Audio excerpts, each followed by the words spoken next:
All right.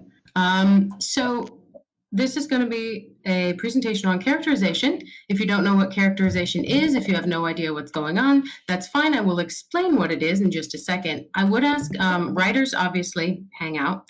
But if you are a voice actor, this might actually be helpful for you in certain ways because a lot of it overlaps with acting. So if you would like to stick around as well, you are more than welcome. Everyone is welcome from all departments. Those particular ones, writing and voice acting, I think it'll apply to the most. But I think it's a fascinating topic, and I hope that you do too. And without further ado, let's get going. So here is what we are going to be covering today. Intro to characterization, what is it? Static characterization, dynamic characterization, some writing tips for when you're actually writing characters, and then a Q&A at the end. I would ask that you hold questions till the end. You can write them down in the text channel and I will look at them as soon as I'm done with this, or you can write them down somewhere else or just remember them, and hopefully we will have plenty of time at the end of this to discuss what was discussed and talk about the various aspects of characterization, because goodness knows there are plenty of them. This, by the way, is the short version of the presentation, in that there could have been another 12 slides, because you can talk about this subject forever. But let's just jump in. What is characterization? Characterization is literally everything. It's everything to do with your character. It's everything from what your character likes for lunch to their deepest, darkest fears. It's just creating a person. And that is hard. In a game setting, it's very, very difficult to do. In any sort of medium, every single one has their challenges. But we're mostly going to be talking, obviously, about game characterization. A lot of what we are talking about is not the sort of characterization that you get from most characters in Skyrim, because not a lot of Skyrim characters are actually well developed in terms of characterization, which is fine for some of them and disappointing for others. And we will discuss why in just a second. For the purposes of this discussion, I'm going to focus on the internal aspects and static relationships of a character and couple that with the dynamism and how to transform your character into a living, breathing person. And I'm going to do that in under an hour. So there are a lot of techniques to find a character. There are a lot of ways that you can go about it. That's mostly for later. This is what you need to find. We'll talk a little bit at the end about how, but this is mostly just what do you actually need to discover in a character to make them a good character, to make them a character that the player will care about, that the player will think about long afterwards. So, yeah. How much of this should you actually do? For your average NPC that just sort of lives in Whiterun, about 20%. Really not very much. I hate to interrupt you. It happened again, the white screen. Oh, never mind. It's good now. We good? Yep, it's good now. Okay. So how much of this should you do? Wait. About 20%. It happened again. Okay, now it's good. Oh, it has to do with where my mouse is. How bizarre. So, yeah, things that you have to deal with for PowerPoint, apparently. How much of this should you do? Average NPCs that you would find in a local town, like 20%. Honestly, not that much. You can do more, but you don't have to. If it's a major NPC, someone who is essential to the main quest or a faction quest line who you follow through multiple quests, who you really need to get to know more, do about half of this. Half, 60%, whatever you feel like. If you are, however, doing something like a follower, which we don't do much of in the Beyond Skyrim projects, but which there certainly are a lot of mods available for, and a lot of people are interested in doing, you need to do basically all of this. And certainly if you are writing a game where you have a protagonist character or companion characters like you do in certain games that travel the entire time and that you can play as them, those ones, my goodness, you need all of this. So if you're looking at this and you're going, oh my God, I have to write an NPC for the AU, how the heck am I supposed to incorporate all of this? You're not. Do not worry about that at all. Looking ahead, static characterization. So this is the term that I use for it. This is not an industry term, but the reason that I call it static is that it is a collection of traits that exist in isolation regardless of the storyline and the player character. If you were to plunk this character down in the middle of a city square, this is who they'd be, this is what they'd likely do, this is what they'd likely be thinking, but they're not changing. And that's the difference between static and dynamic characterization. Static characterization is actually the bigger group, but I think it's often more fun to do because you can ponder it for a very, very long time. So let's jump in. Obviously, we have physical traits, backstory, public perception, internal influences, mental state, and self-concept. If some of these mean nothing to you, don't worry, we're about to cover them. But let's start with the easiest one, which is physical traits. All of you should recognize this character if you have played through the Dark Brotherhood, which I assume you all have. This is Muiri. And we're going to talk a little bit about how she is built on the outside. So physical traits are difficult to manipulate in Skyrim's engine without a little bit of help because of, well, these three aspects, but especially the top one. If you want a character to draw the eye, you want them to be asymmetrical in some way because the eye really likes symmetry. So we are drawn to symmetry and then we ignore it. We go, that looks fine, and then you move on. So symmetry works really well if you don't want the character to be particularly visually memorable. If you want the character to be a sneaky spy, maybe symmetry is a good thing. But if you want people to remember exactly what the character looks like, symmetry is not always ideal. So one way that you can create some asymmetry through Skyrim's just creation screen, character creation, which is how you make a lot of NPCs, by the way. You use that screen and then export file. So that really does matter. It's not just where you have the player create their character. If you are working through there, consider trying to find ways to draw the eye left or right or up or down.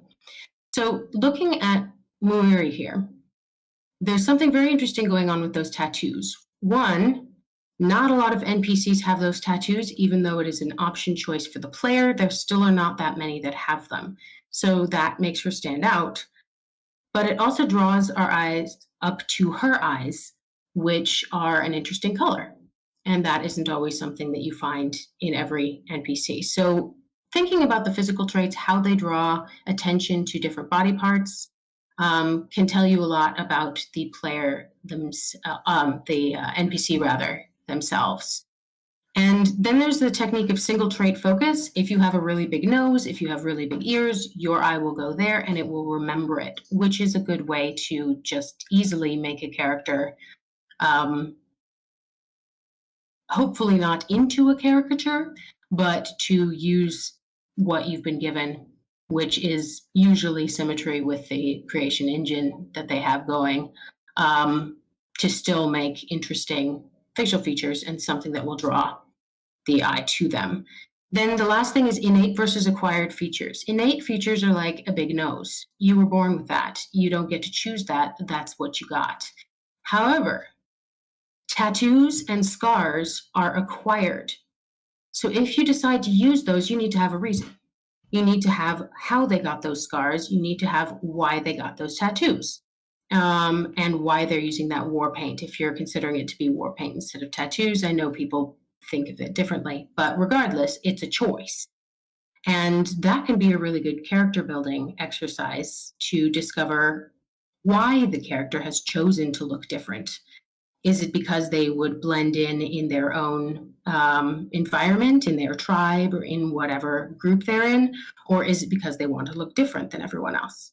So that's something to ask about the physical traits of your character. One other thing on physical traits, looks can be deceiving, and sometimes it's really fun when they are.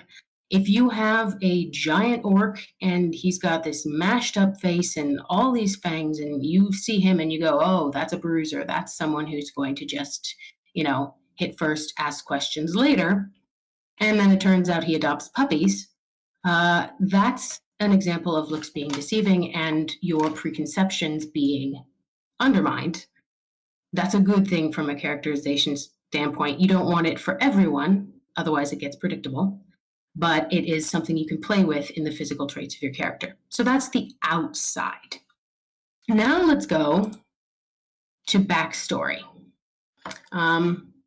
Backstory is what some people love writing more than anything else, and other people just dread. But it is everything that's happened to your character throughout their entire lives in terms of events. It's not everything that's happened in terms of emotions, though there are emotions that trigger events and events that have huge impact on emotions. But your backstory needs to be constructed in several parts.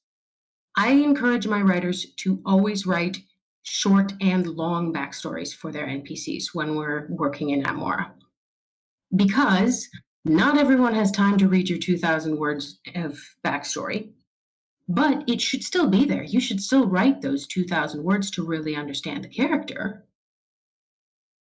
If you are, say, in a hurry and trying to design the character, what you need is 150 to 200 words, and it needs to be basically an elevator pitch. I don't know if you've heard of the elevator pitch standard, but this is basically how to pitch an idea to your boss in the time it takes you to get into an elevator, go up to the 5th floor, and come out again. That's the essence of the elevator pitch. And you should have a backstory that works like that. You should have a backstory where you go, yeah, she's from Anvil, and she got married young, she had a kid, and then the kid was kidnapped, and she looked around for 15 years until she finally found a group of bandits that had raised the kid as their own, and she decided that rather than give up or fight, she would join the bandits herself, and then she meets the player. That's the sort of short backstory you need to be able to give to the people who do not have the time to read your long one. But your long backstory should be a lot more involved than that. It should have things with their childhood. It should have things with especially turning points, bits of their life that changed them, that changed their direction in life. Did her father die and they were very, very close, and so she was in mourning for a long time, but other people didn't want her to be. They wanted her to move on. That's a turning point. That's something that can change things, as opposed to just she liked playing in fields when she was a kid. That's also nice to know, but focus in on the things that change the direction of this person and what they do. Also consider in backstory the environment itself, where this person grew up. A person who grew up in the halls of a palace does not have the same worldview and life experience that someone who grew up in the village down the way does. They just have different mores, they have different everything. So think about the way that the environment interacts with the character itself, themselves. And yeah, incorporate that into your backstory. Backstory is so fun, but it needs to be done well. Otherwise, it becomes rambling and the things we don't need to know. You're never going to be able to get everything about a character onto a page. Like, you just know. But if you focus on the turning points and the things that make them grow as people, then you have a chance of creating a story within that backstory that people can follow, that you can easily follow, and that you can incorporate into the game itself. You're not going to incorporate the fact that she had eggs for breakfast. You are going to incorporate the fact that the journey was so long that she swore she'd never journey again. That's where I'm going with the backstory. So the next thing is an interesting aspect that you could consider slightly dynamic as well as static, but that is public perception. And this is what the world sees with your character. It is not what your character is. It is not how your character sees themselves, but it is how the world sees your character. Do they see the character as very brave? Do they see the character as kind and altruistic? Do they consider him the kind who just gets drunk for no reason and then causes fights? That's the sort of thing that the public sees, not the sort of thing that's actually your characters. This is a little bit of an ooch off to the side from pure characterization because it is not always something that your character is in control of, but it is something you are in control of as a writer, especially if you are designing an entire town or village yourself, or with just a couple co-writers. You can really dig into who sees what about someone else. What's really fun is to write characters with a sense of humor, especially if the sense of humor is one that either they get and nobody else gets, or everybody else thinks they're hilarious and they don't get it. They're just trying to be normal. That's really fun to write. And that's the difference between public perception, this person's really funny, and person's perception, I am a serious human being. So incorporating what the world sees is a nice way to land your character firmly in a place, and it's worthwhile to do. So then we have internal traits. Internal traits are the unconscious. They are the things that your character likes and dislikes, the way that they behave in the world, the things about them that are unconscious that they just instantly do. So this can be something as simple as they like cheese, but that's not really helpful to you as a writer unless you are planning a cheese-related quest, as one of the writers I know is definitely attempting to do. But for writing's sake, something like internalized gender roles is a real big one. What are women expected to do in this society that we have constructed, in this village, in this town? What are they expected to do? And is this character flaunting that, like flouting that rather? Or are they going with it and accepting that role themselves? How do they feel about that? Do they feel stifled but still want to do it because it's what's correct?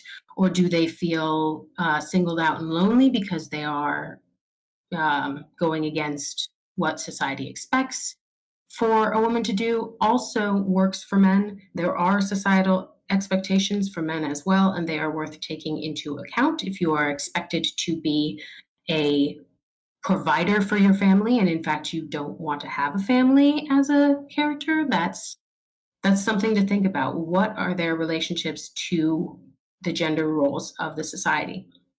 Are they an introvert or an extrovert? So do they enjoy being on their own, or do they need the company of people? Are they an optimist or a pessimist? What are their greatest fears? What are their small fears? Are they afraid of spiders? In Skyrim, it would be very fair.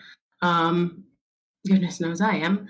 But what are their greatest sort of existential fears as well? Do they fear losing their family? Do they fear being alone? Do they fear somebody leaving them as opposed to them leaving somebody? What do they have deep down as their fears? What is their sexual attraction towards other people? Are they asexual? Are they not particularly sexually attracted to anyone, but if they were, it would be towards men or towards women? Are they constantly attracted to people and they're having to hold that in because they know that they can't act on everything? Or are they just going for it? Having different levels of sexual attraction and sexuality and gender identity, things like that, are what make games interesting and are what make NPCs interesting. To have everyone be approximately the same in terms of sexual attraction or lack of sexual attraction towards other NPCs slash the character, the player character that is, gets really dull. So it's worth considering. Insecurities, what do they find about themselves that they wish that they could change but can't?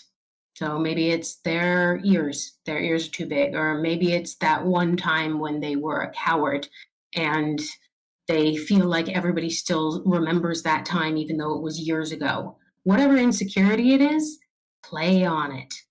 Jump on that. That's a really fun thing to write because you can place someone in a situation where they are going to have to confront those insecurities or admit those insecurities. Man, having characters with insecurities is worthwhile. What is their moral compass? So, do they align more light and dark? Do they align anywhere? It's better usually to choose one, though having gray areas are like it's valuable from time to time. Just don't overuse that. Most people do trend towards having very low moral standards and very high moral standards. Being somewhere in the middle is less interesting to write unless you are really putting the effort in. And there are elements of dynamic characterization, which we will talk about, that will build upon that. And the last thing that I wanted to mention for internal traits is internal bias. Does your character think that dark elves are lesser citizens? And do they have a reason for that? Or is that simply something they learned from society? And how does that reflect when they go out into the real world? What does that do to their character to look at a red guard and go, oh, he's probably a thief, whatever it is? If you have characters with biases, because we all have biases, um, they can react to situations in ways that are unexpected to the player, or at least ways that build their character, even if the player does expect it, because it is something that all human beings have. Everybody has biases, and to do a character that doesn't have any makes them a little bit more two-dimensional than you would want. So unconscious traits are the big ones for making decisions about what your character, your NPC might say and do. Next thing here is a trigger warning for anybody who has issues with discussions of mental health and sexual assault. I suggest you go and get a piece of toast. And by the time you come back, we will be done and you can carry on and you will have toast. So, with that said, we are going on to mental state. Please, please, please be careful when you are writing mental state. It is imperative that you do your research when you are writing anything in the below list. Mental illness, depression, bipolar, OCD, schizophrenia, anything like that. I don't care if you have that disorder yourself, you still need to do research on it. Even if you know a lot of people, do research on it. Because not everyone's experience is the same. You do not want to fall into stereotypes for mental illness or any of these, and you do not want to inadvertently hurt someone who is struggling with a mental illness because you mischaracterized what it was. I would also urge you against having villains with mental illness. It's a trope, and it is not a good one. It is bad for everybody, and it also is boring, which is a cardinal sin for writing. If you just have the crazy bad guy, you've given up an opportunity to make something better. So do your research. Trauma, PTSD, abuse, sexual abuse, anything like that, rape, that needs to be researched and it needs to be considered very, very carefully. Because one thing that we fall into as writers so easily is to have a character with trauma, and that is who they become. They become the one who was assaulted as a child. They become the one who has PTSD.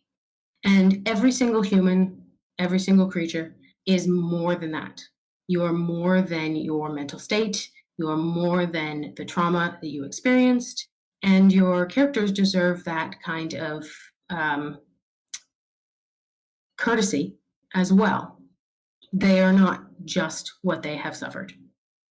This goes for personal loss as well. Notice that is on here. Loss of a family member, loss of a partner, loss of a friend, whatever it is that can build your character, that cannot be your character.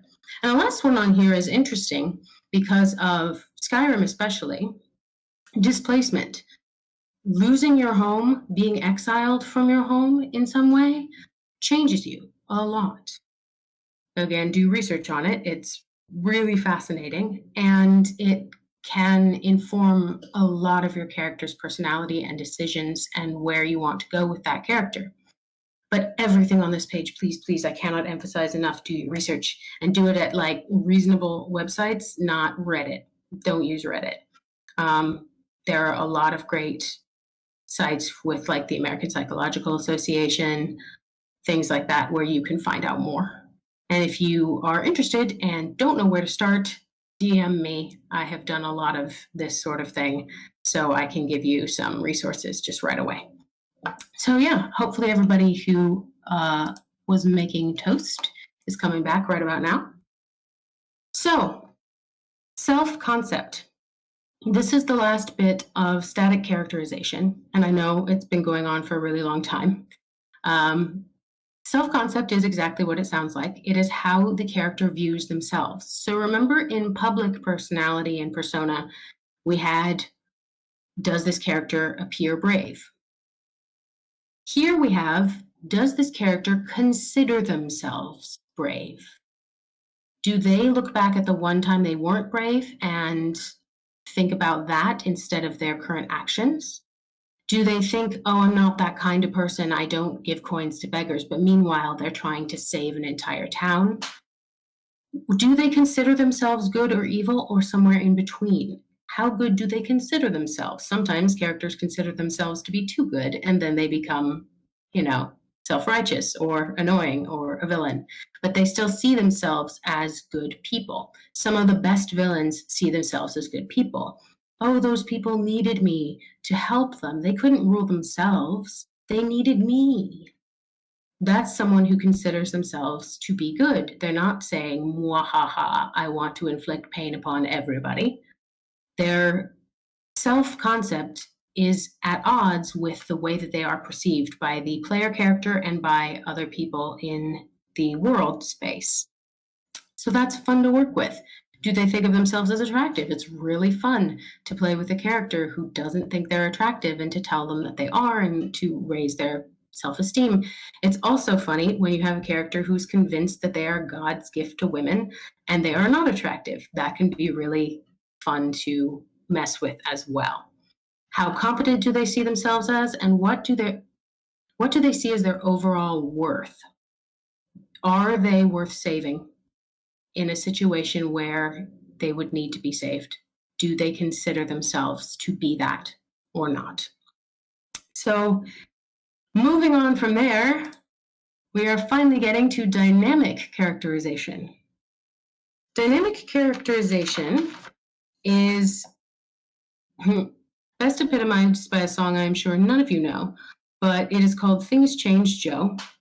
And it is a very famous classical music piece. And I think of it every time I think of dynamic characterization, because the key to dynamic characterization is things change. It covers everything that can be changed, manipulated by time and events and player interaction. This is for certain characters and not others. Here's an example. Who needs to be dynamic? The Jarl that must decide which side of the civil war he's on and find a moral stance when he would prefer to be somewhere in the middle, or the Guard? The answer is obviously the Jarl, not the Guard. And there's a big reason for that. Imagine if all of the guards in Whiterun got gradually more and more traumatized by dragon attacks and other things that go on in Skyrim. You would have a mess on your hands if you had guards quitting because they didn't want to be, in this situation anymore. If you had dynamic characterization for your small, faceless NPCs, oh, it would be an absolute mess out there. So certain characters need to be dynamic. These are the ones whose changes affect the storyline, that affect the player. And and that the player can affect them as well, but not everybody needs to be dynamic, really. Not most of the people that you encounter. Most of the people encountered in Skyrim are not dynamic characters, but if you look at other games, you see a lot more examples of dynamic characterization. So here we have downward spiral, upward climb. This is a concept that says wherever your character is on this staircase, this spiral staircase, they are either going up or going down. And if they are standing there, they are not properly using a staircase. You need to be going in one direction or the other, and you can switch directions halfway through. You can be going down and down and down, and then an event changes you and you go back up again. That's fine, but you have to be going for a dynamic character, again, not for your guardsman, but for a dynamic character, you have to be going in a direction. And that direction needs to be well motivated. It needs to have impetus and reasons for starting and stopping at certain points. But every character that has a dynamic journey is going down or is going up. And this can mean down and up in terms of a moral sense. It can be in terms of a mood sense. You could have someone spiraling into depression and have them be pulled out of it. That's a real dangerous one to do. Again, do your research. But that one can be very, very well done if you put the time into it. But something like, let me just check my, yeah. I'm going to reference something that's going to get me into so much trouble. Do you know how in Star Wars you have Han Solo and you have Leia? Leia stays at the top of the staircase the whole time. And that doesn't mean she's a bad character, but she really doesn't go very far down. She stays a lot of the time at the top. And that's fine for her characterization. But Han Solo starts in the middle of the staircase, goes down a little bit, goes up a lot, goes down a little bit more, goes up all the way to the top. Like, he's constantly moving in terms of moral compass, in terms of where he is on the political spectrum. And that means that we watch his journey very closely as audience members. And it means from a game perspective, if you have a character like that, you're constantly watching to see where they are and what they'll do next. If you have a character where you know they're good and you know they're going to stay that way, you don't have to pay attention. You can, especially if they're well written, but you don't have to because you know where they're going to be. So downward spiral, upward climb is a really big thing, and I know I'm going to get in so much trouble with my Star Wars loving friends. So one more trigger warning here. If it is not your cup of tea to discuss suicide, I suggest go making yourself a cup of tea. And by the time you come back, we will be done. So with that said, here is the next slide. Change through tragedy.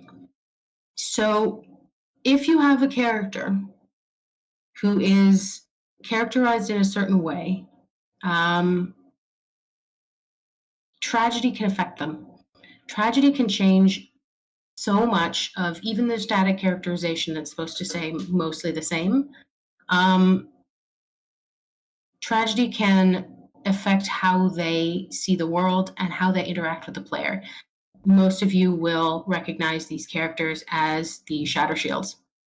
And after you choose, assuming you do, to kill Nilsine, Tova will commit suicide, and Torbjorn's dialogue will change to reflect that. And he says, both my daughters, now my wife, how much is one man supposed to take? This is something you can do.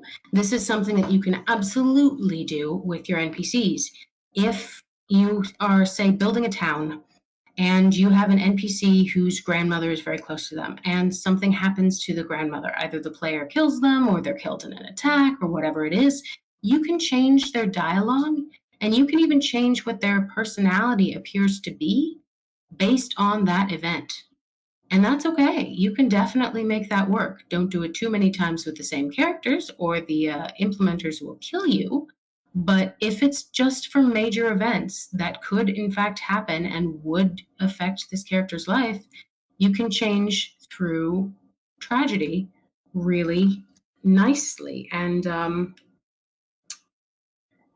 it's something that you can affect as a player, such as this example where you are working with the Dark Brotherhood. You are partially responsible for this situation, slash entirely responsible for this situation, let's face it. But it can also be something, the Shrine of Talos that's sort of above the 3 standing stones near Riverwood? And you can go up the hill, and then if you go a little bit more to the left, you can get to that Shrine of Talos, and there's a massacre that took place there of the worshippers, and you find one person who was Thalmor, so you know who was responsible for the massacre. I always thought it would be an interesting idea if you had a follower who was a Nord, if they had a change or some sort of reaction to that situation. And I think if you were to create a follower mod, if you were to create more NPC work that is a little bit more in depth than, say, most of Skyrim's, you can do event relevant and time relevant events that that allow you to change a character's dialogue and their personality based upon the tragedy that they experience. The other form, not that there are only 2, but the other form of this is change through player interaction. This almost never happens in Skyrim, but this happens a lot in other games, especially BioWare games. So if you play any BioWare games, you are most likely quite familiar with this. Star Wars Knights of the Old Republic is a great example, the Dragon Age games, things like that. If you interact with a character, you can change them, not just change their emotions towards you, but change who they are, how they interact with the world, how they see the world. You can change someone from an optimist to a pessimist. You can change someone so that they're no longer self-confident. You can undermine that. So consider the opportunities to do something like that in your large NPCs and your followers. If you are doing something small, then that doesn't really apply. But if you're doing something larger like that, think about how they can change through player interaction to become a different person, to soften, to become harder and harsher. Over the course of a long game, which all of these mods that we're doing are quite long, you can change a character and have it be a gradual process so that the character at the end of the game is very different than the character was at the beginning. And that's change through player interaction. That is a form of dynamic change. I just wanted to give this brief characterization example in Skyrim. Then we're going to talk a couple writing points and then Q&A. And we'll have about 15 minutes left to talk about it, hopefully 12 to 15. But notice here, we have 2 people that are very familiar to all of us. We have Serana and we have Delphine. Now, if you look at them from a characterization standpoint, practically everybody hates Delphine because they find her annoying. And even the people who don't want Serana as a follower still accept that she's a pretty darn good character. Serana goes through change. Serana has a dynamic storyline. She has a beginning where she trusts her family. She goes through a long period of not knowing who to trust, learning to trust the player. The player then has options depending on his relationship with her, and it is something worth investing in as a relationship. She also does not give away her backstory immediately. You have to do speech checks and you have to do it at different times, which is another key point of writing these sorts of things. Don't dump don't give everything away. Delphine, on the other hand, really doesn't give us very much. She gives us her history with the Blades immediately without us even asking. And she doesn't give us anything about herself, just her backstory, but not the emotions behind it or anything like that. We don't get any sense of hurt from her. We don't get very much of anything. She is action driven, but she doesn't have that background that makes us really want to follow her or care. So if you look at all of the aspects that we've talked about today, and I will let you do that on your own because I don't want to run way over time. But if you think about the various aspects of internal characterization, of use of mental state, there's not much there for Delphine. And this means that it's really easy to side with Parthenax. Because when Delphine asks you to kill Parthenax, you have had much more in-depth conversations with Parthenax, and you are not as tempted as you should be by that option. If someone you cared about, like really cared about, asked you to kill Parthenax, you would have to go through a much deeper soul searching as a player to determine who you wanted to keep in your life. But very few people I know are 100% immediately on board with siding with Delphine and the Blades. And the way that you can 100% tell, just from looking at the internet, that Serana is a better characterized character than Delphine is if you Google Delphine, you get a lot of pictures of Delphine taken from screenshots in the game. But if you Google Serana, you get fan art. And that means that fans cared enough about her to spend time making art about her. If you can get fans and players to actually care about your characters, you have done a good job. So knowing that about these two characters, I hope will help you create characters of your own. Because Delphine is with you through a lot of the main quest, and Serana's obviously with you through all of Dawnguard, but they have such different outcomes for the player experience. So last big slide, how do you actually get better at this? Well, one, write for your character. Write everything that your character would write. Write random dialogues, write journals, write fanfic about your character where it's in third person or first person if you love first person. Write drabbles, which are just short 100-word things, and see how you can compress down bits of their character into a very small space. Just write for your character, write everything. Just write and write and write. Speak your character aloud. It's nice if you can also act your character and be the character just for a second or for a couple minutes or longer if you really feel like it. But when you are writing for a character, speak that character aloud. This goes for everything you write, to be honest, all of your dialogue, all of your choices. If you are writing a quest, speak it aloud. If you don't know where to start with characterization and you want sort of like a step stool, rewrite an existing character. This can be someone in Skyrim, like Carlotta Valencia or Nazim, and characterize them because they weren't fully characterized to begin with. You don't really have a lot there, but you have enough in terms of physical, in terms of how they've interacted, that you have a jumping off point. So that's a really great way to find a character within a character that you already have some familiarity with. And if you really, really enjoy doing that, and you find that Isolde is actually the protagonist of a big story that you want to do, that's how mods are born. But rewriting an existing character is a fabulous exercise. You can also do that for a TV character, movie character, anything like that. But if they're already in the game, it's especially helpful. Do your research. Real world and lore research. Know everything there is to know about what this character is experiencing and what they are most likely to do or say. Use your own experiences. Like I said, with things that fell under the mental state category, don't just use your own experiences. Make sure you diversify.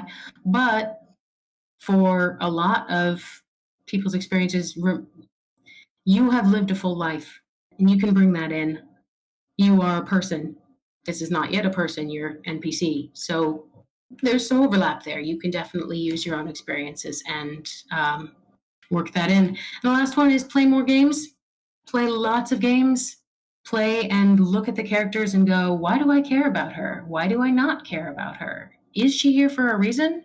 Is she here for a plot point? Is she here so that there's somebody to, rescue in this scene? Or is she here because she's a valued member of the team? How would I make this character better? So don't just play games because they're fun. Play games as research and find what you need to find. So hopefully my mic didn't cut out during all of that and I didn't lose you. Let us talk Q&A. And this is my Q&A thing, but it's going to go away as soon as I go back to Discord. So I have a question.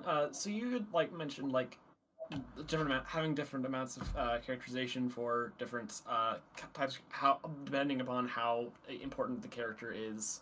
But were you saying that more so just out of time budget constraints, because obviously you can't take the time to write detailed backstories for and characterization for some random guard,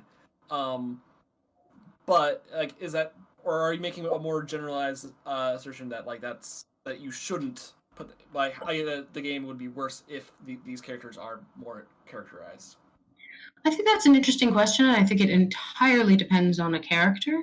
It also depends on what the writer is willing to write. Because if you only have about 8 lines of dialogue for a character, you can only jam-pack so much into those. So it is kind of a waste of your time, and you will get incredibly frustrated if you have done all this work and you are not able to actually show it.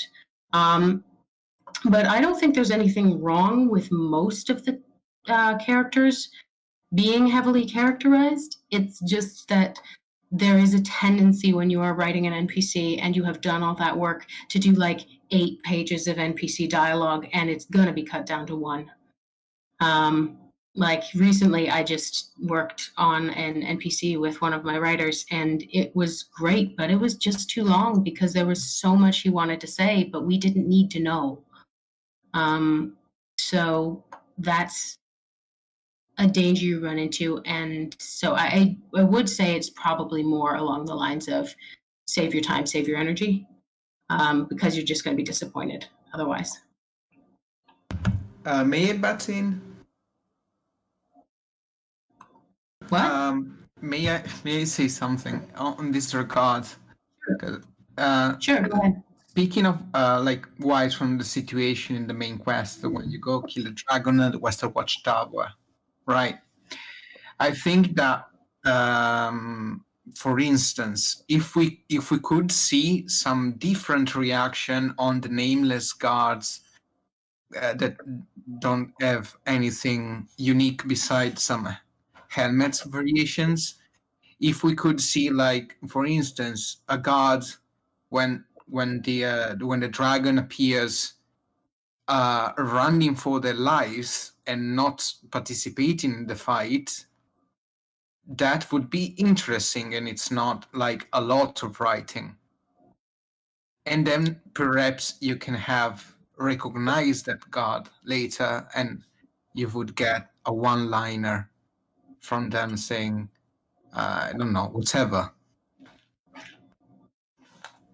Yeah, I think that's also more of an implementation thing than a characterization thing, in that you can just tell them to do that, because none of those guards really have dialogue. So it's not one where you could talk to them afterwards and find out how they were actually feeling in that moment. But I agree that would be an interesting thing to have, and not every guards person needs to immediately jump into battle. Having some non-homogeneity would be good there. Anybody else? Just to add on that, I actually replayed that quest recently, and there's a slight element to it. It's kind of easy to miss, and it's kind of weakly displayed. But when you go to the guard tower, if you ignore, just rush straight there without all the other NPCs to follow, a guard does run out of the tower panicking. He stays to fight the dragon, but he references 2 other guards that got killed by name, and he's clearly panicking. And then after you kill the dragon, it's the only one with actual white one. It has guard armor on its inventory. So a little bit of story there, but not a whole lot. Mm-hmm. Yeah, same goes. Oh, sorry, go on. I have a bit of a question. Like, is there any like good like testing you can do on like say like let's say you have like a set of dialogue for a character. Is there any good way of like testing to see if the characterization is coming through adequately? Ask a friend. Like, okay, I'm just wondering like whether or not like there's a good methodology behind that, or if... Well, always ask yourself why. Always ask yourself why you are actually telling the character this. Did they ask to find out your full history, and are you the sort of person who would tell the full history of your life to a stranger, or are you someone who needs a little bit more reticence? And so going through whether or not you are telling someone this because they need to know it for the plot, or you're telling someone this because that's actually what you would tell them, is the thing. I was more so asking like how you can test whether or not you're actually like communicating the information you're wanting to, because okay, I'll admit like I'm not the kind of person who would normally like have the character tell someone their backstory. It would like if you're trying to instead like just have like through the dialogue and tonally like communicate some information about a character. Sometimes it's hard to see whether or not you've actually adequately communicated that, because you can be thinking about a certain thing in your head, but then the words come out and you're not 100% sure whether or not it's actually being communicated. I'm just wondering if there's a good way of testing that. AFBates, do you want me to... I can actually answer that. I think that really it is just about getting somebody else to read it. I know it's simple, but realistically, getting people to read your dialogue independent of the backstory, and then asking questions about it and saying, okay, is this conveying the things that I wanted it to? And then get their feedback from that. That's really the best way that you can do it. I absolutely agree. Yeah, thirded, having a confidant on any project you work on, whether Beyond Skyrim or industry, like it's so essential to the quality of your work. Just having another writer just like go to say, hey, does this suck, or is this getting the point across? Because I mean, if you make friends with the right people, they'll definitely give you an honest answer. And that goes for every type of writing. If you are also someone who enjoys writing novels, writing just short fiction, anything you write, ask someone you trust to read it, because you know what's going on in your head and you're able to see all of the things, and they might read it and go, who is he? I don't get it. Why is he there? And then you'll go, oh, right, I knew that, but the reader didn't know that. And there's no easy way for you to put yourself in the shoes of someone else who doesn't know what you know. It's much easier just to find someone to read it. Any other questions? I was wondering, you kind of touched on it in a way a bit throughout the lecture, but I was wondering, when conceptualizing a character, let's say a shopkeeper or something that's just going to go into a city, how much do you recommend thinking about their relationships with other NPCs in that area? Oh, I would love it if more people did that. But that doesn't have to be this sort of depth of characterization. That can still fall into the like 20 to 30%, but you're focusing on less on, how they view their own like gender identity and sexuality, and more how they view the person next door.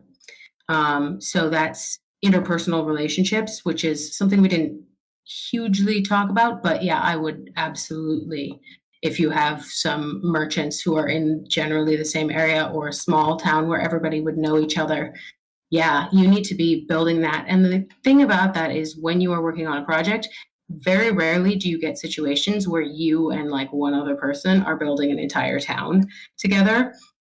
So you know everything that they're going to do and they know what you're going to do. It's usually you have to track down the various people who are writing the other NPCs and go, hey, I want my NPC to hate you because we were rivals as children. Is that okay? And So doing that legwork is worth it because it makes it a better situation, but that is how it works on most projects. You don't get to create everybody, so you do need to work within the creative bounds of other people as well. Gotcha. Thank you very much. Anybody? Is the presentation like, can we download it later? Yeah, Or- it's gonna be uploaded to YouTube. Oh, okay. Yeah, it'll be in the video tutorial updates channel, and I won't ping everybody about it, but I'll put an orientation when it's uploading, probably tomorrow. Oh, okay. So I have time for another question. Yeah. Mhm. Yeah, I was just wondering, you're talking about the personality and static development. When you see the guards, I'm gonna use Whiterun for example. When you join the Dark Brotherhood, sometimes the guard will say, "Oh, I know who you are, Hail Cities." Do you count this as not static development, like continuing development? Just count that as normal static. Yeah, that's definitely not like a dynamic development because they aren't changing as a person. But it is a nice use of extra lines to be situationally triggered based on, like, if you're carrying the Mace of Molag Bal, someone will be like, "Ooh, get that evil thing away from me." And you can just add those two things. But the thing that makes that not a characterization thing and more of a like adding extra lines for fun and immersion thing is that it is not always the same guard who says that. That is applied to all guards. So it can be anyone in any town who's going to say those things. Or they can make it just Whiterun, but they're not going to make it just this one dude. And so those guards are applied to, those lines are applied to an entire type of person, as opposed to it's only the guard who patrols along the wall who will say that line, which would be way more of a characterization thing because that would indicate that he has a specific reason not to like the Mace of Molag Bal, for instance. But it's far more wide-reaching than that, so it doesn't really characterize. Thank you. 2 minutes, anybody?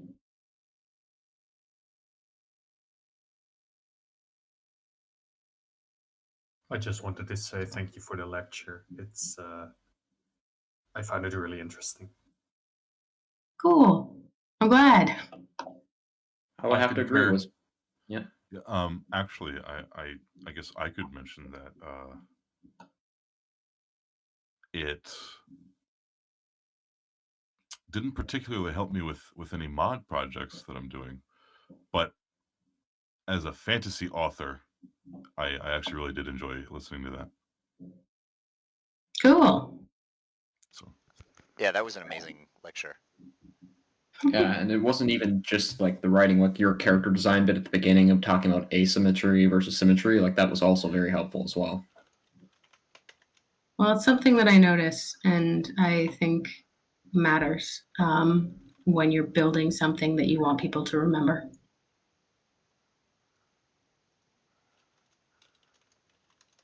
All right, we should probably turn over pretty soon.